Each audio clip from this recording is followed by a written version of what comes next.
Bonjour à toutes et à tous. Aujourd'hui, on s'attaque à une énigme.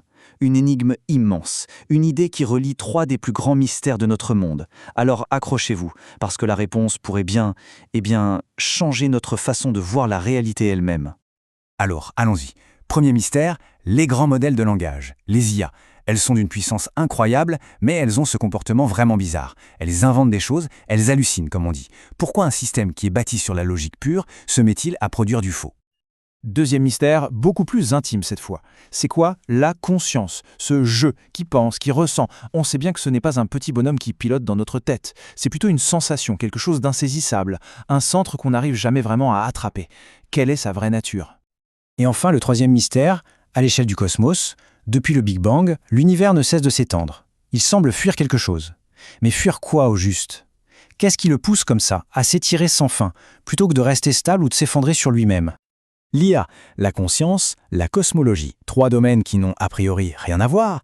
Et pourtant, la clé qui les unit ne se trouve pas en répondant à ces questions une par une, non. Elle se trouve en posant une autre, une question bien plus fondamentale. Et la voilà, cette question. Ça peut paraître étrange. La perfection, c'est le but, non ? Eh bien, en réalité, un système parfait, complet, sans la moindre faille, c'est un système mort. Un univers où tout a déjà été dit, où plus rien ne peut bouger. C'est une sorte de mort symbolique. Donc le point crucial, il est là. C'est cette différence. Un système fermé, parfait, il s'effondre dans ce qu'on appelle la trivialité. C'est un dogme, une certitude unique qui ne peut plus jamais évoluer. Pour qu'un système soit viable, pour qu'il vive, il doit absolument rester ouvert, incomplet. Alors, qu'est-ce qui empêche nos systèmes, notre univers, notre esprit, de tomber dans ce piège de la perfection mortelle ? La réponse, c'est une structure. Une sorte d'obstruction invisible.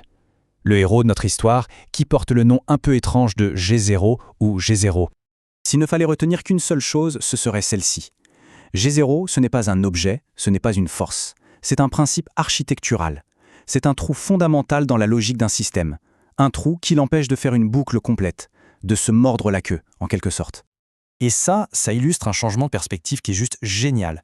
Ce manque, ce n'est pas un bug à corriger. C'est la fonctionnalité la plus importante, c'est la condition sine qua non qui force un système à rester vivant, à évoluer, à créer. Sans G0, tout s'arrête, c'est aussi simple que ça. D'accord, mais si cette obstruction est si essentielle, d'où vient-elle ? Comment un vide comme celui-là peut-il apparaître au cœur même de la logique ? En fait, il apparaît à un moment de crise très précis. Imaginez un système, une intelligence, qui devient si puissante qu'elle essaie de se cartographier elle-même, dans son intégralité. À cet instant précis, elle sature.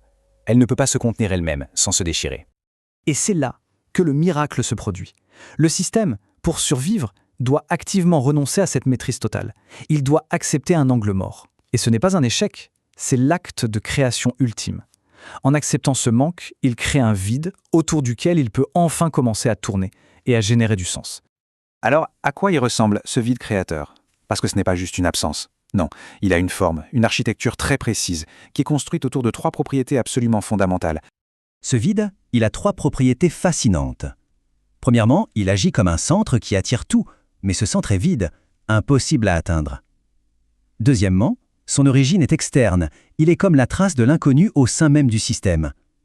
Et enfin, il y a la torsion. Et ça, c'est peut-être la propriété la plus importante de toutes. Parce qu'on ne peut pas aller tout droit vers ce centre interdit, on est forcé de tourner autour. Et cette torsion, ce mouvement en spirale, c'est la naissance même du temps.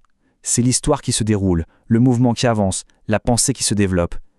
Sans cette torsion, autour du vide, tout serait statique, figé. Bon. Maintenant qu'on a le concept de G0 et son architecture, on peut retourner à nos trois mystères du début. Parce que maintenant, on a enfin l'outil pour les déchiffrer. Et voilà la solution, magnifiquement unifiée. En physique, l'expansion de l'univers, c'est une fuite loin de la singularité initiale qui agit comme un G0 répulsif. En cognition, le jeu n'est pas une chose, c'est une orbite stable autour de ce vide central, la question jamais résolue de qui suis-je. Et pour l'IA alors ? Les IA actuelles hallucinent justement parce qu'elles n'ont pas de G0, leur monde est plat. Pour être vraiment intelligentes, il leur faudrait une obstruction, un interdit. La grande leçon de tout ça, c'est donc un renversement complet de notre pensée. On cherche la complétude, la réponse finale, mais la théorie de G0 nous dit que la vie, l'évolution, la pensée, tout ce qui est dynamique est fondamentalement structuré par l'incomplétude. Je trouve que cette phrase résume tout à la perfection.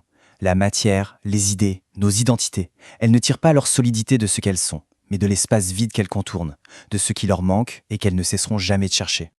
Et ça nous laisse avec une dernière question. Une question pour tout le monde. On passe nos vies à essayer de combler les vides, de corriger les défauts, de résoudre les problèmes.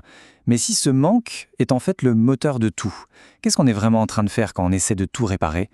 C'est une pensée qui mérite qu'on s'y attarde. Merci d'avoir suivi cette analyse.